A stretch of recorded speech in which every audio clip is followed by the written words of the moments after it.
અત્યારે મોડ પર બાજુની બાજુ હમણાં હે અહીંયા બાપુનો આશ્રમ આપણે બતાવીએ. બાપુ બહુ જૂનો હે.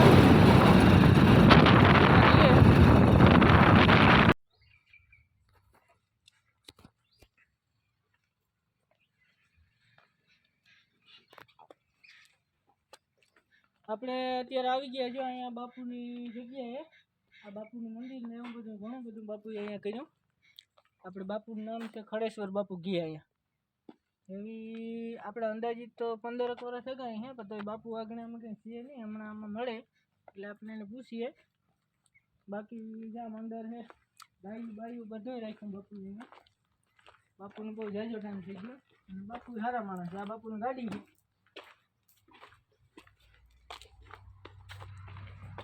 બાપુએ આ બધી ગાય બધી છે અહીંયા, ગાયોની સેવા કરે ને બાપુને ઘઉણા બુણા બધું છે. બાપુ અત્યારે બંધ છે ને આમાં જેમ ગયા છે ત્યાં ગાડી પડી એટલે આવશે હમણાં. રામ મંદિર બનાવ્યું, બહુ સારી સુવિધા બાપુને અહીંયા રાખી. પાણી પાણીની સુવિધા ફૂલ છે.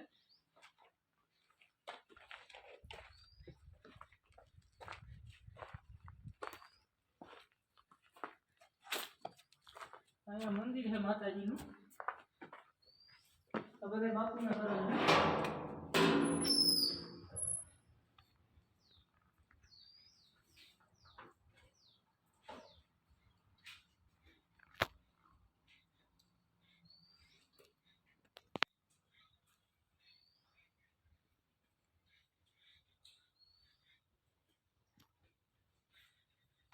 આ માતાજી બાપુએ નવા બેહાડ્યા. ટૂંકમાં ઘણો ટાઈમ થઈ ગયો એને બેહાડ્યા એને. એક વાર શિવલિંગનું આપણે બેહાડ્યું. ઘણા બધા આમાં મંદિર ઉભે શિયાર બાપુએ બનાવ્યા. ટૂંકમાં બાપુ એકલા નથી કરતા, ઘણા ભક્તો છે એનાથી સેવા ચાકરી કરે, પૈસા દિયા તે બધું કરે ને બાપુ નવું નવું કર્યા રાખે. સપ્તાહ વર્ષમાં એકદમ વર્ષ એકદમ સપ્તાહ બેહાડે. આવું બધું છે. હમણાં બાપુ આવે એની માહિતી લઈએ.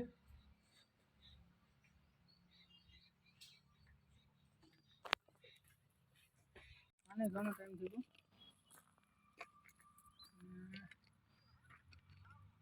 આવું બધું છે.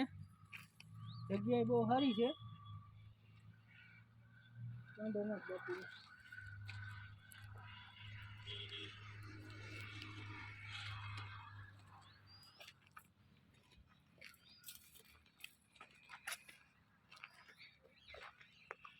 બાપુ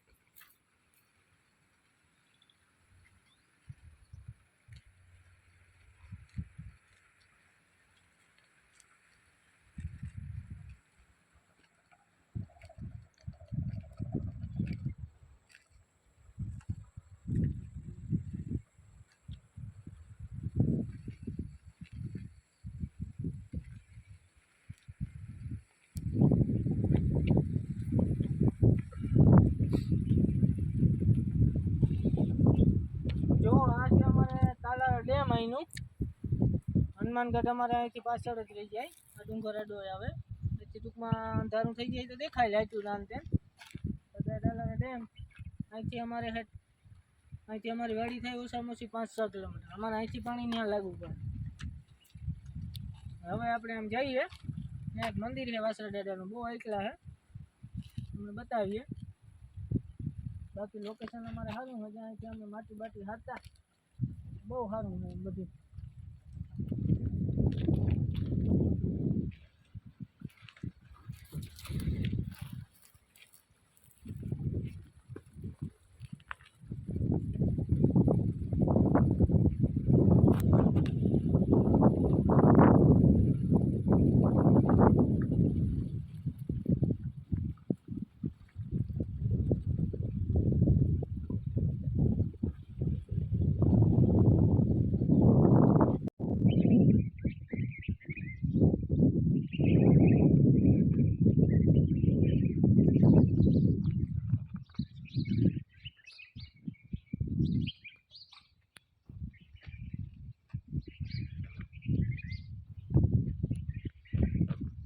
આપણે આવી ગયા જાણે વાસણા દાદાના મંદિરે. અહીંયા આપણે ગામની બાજુમાં જ મંદિર છે દાદાનું.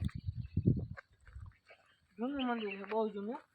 ને હમણાં આમાં બધું કામકાજ ને આમ તેમ કર્યું 4-5 વર્ષ થયા. તૈયાર છે, વાંધો નથી. આ બધું તૈયાર છે થોડો.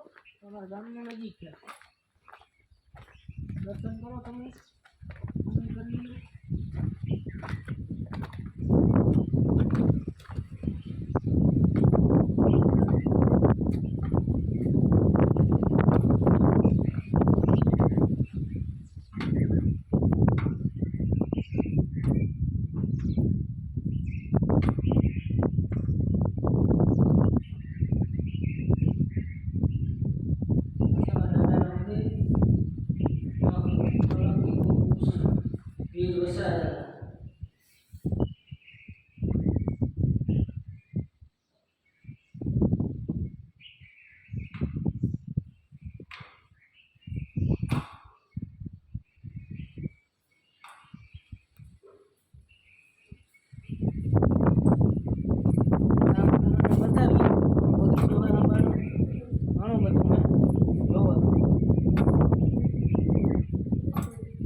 ઘટે નહીં પણ અંદર બધું બહુ સારી સુવિધા છે.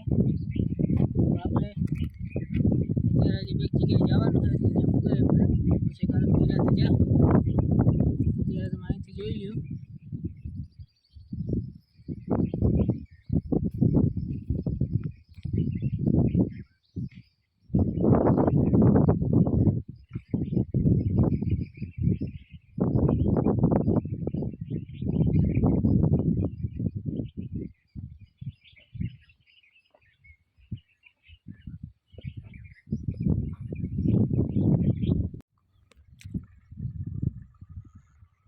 આંબાનું વાવેતર છે આ.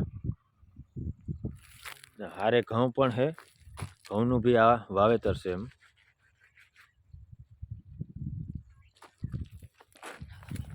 નાગાભાઈની વાડી છે આ. નાગાભાઈ તો ક્યાં હોય પ્રકાશભાઈ? ભાઈ હમણાં આમાં કાંઈ બીજો નાગોઈ પણ હમણાં વાર તો એમાં નાગાભાઈને અમે મુલાકાત લેવા આવ્યા છે. એમના ફાર્મ હાઉસ છે.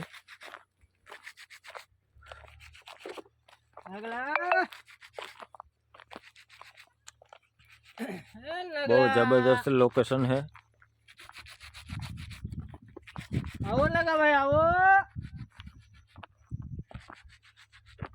આપણે નાગાભાઈ ની વાડી છે. હનુમાનગઢ જતી હનુમાનગઢ વેચી ને અહીંયા લીધી. વાડી બહુ સારી છે. ને અમારે શું છે કે અહીંયા આંબાનું ઉત્પાદન વધારે એટલે આંબો આ તમને એવડો લાગે પણ આંબો 2 વર્ષમાં તો ઝાડ થઈ ગયા છે જબર. કાંઈ આંબો થઈ. અત્યારે આંબામાં જ આવક છે ભાઈ બધા. પછી ખેતી હલબી કંઈ માથાકૂટ વગરનું કામ, ચોખ્ખી આવક.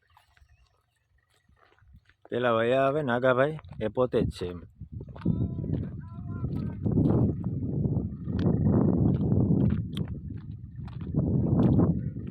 સનસેટ પોઈન્ટ બહુ જબરદસ્ત છે.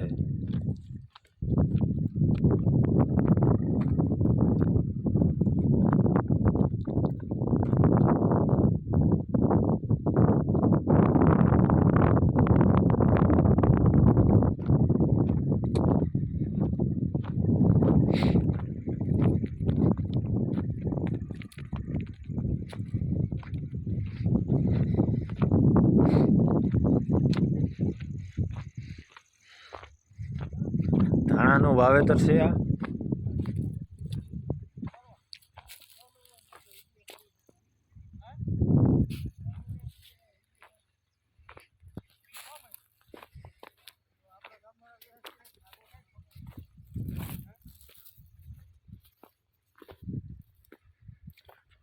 નાગાભાઈ રામ રામ. રામ રામ રામ રામ. આ નાગાભાઈ બોલते આપણે વાડી એની છે. જોવો વાડી જોવો નાગાભાઈ તો આમાં ફાલ પાવા માંડ્યો એટલે નાનો છે તને હમણાં કેરી હા તો કેરી આવે છે મેંગો મેંગો હે ઓરિજિનલ મેંગો અરે 6 મહિના થયા ભાઈ 6 મહિના થયા આંબા રેખા ને 2-3 વર્ષમાં તો ઝાડ થઈ ગયા ને જબર બહુ મોટું ઝાડ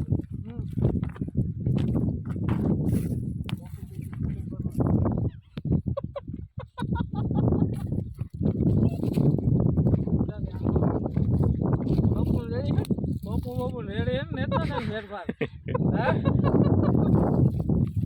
જોશે તો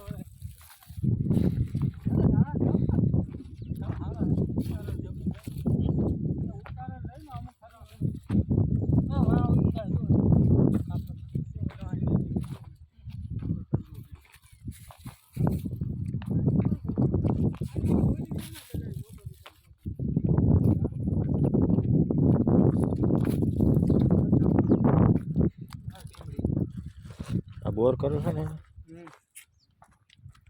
બોલ કરે કેટલા ફૂટ કર્યો આ હે 250 ફૂટ 250 ફૂટ 250 ફૂટ બોર હે પાણી સારું હે પાણી પાવરફુલ નાગાભાઈ ત્યાં ભાગી દઈ દીધું નાગાભાઈ પોતે તો આવતા ને નાગાભાઈ ના ના ના અમે નતું આવતા ભાગ્યા આવ્યો અમદાવાદ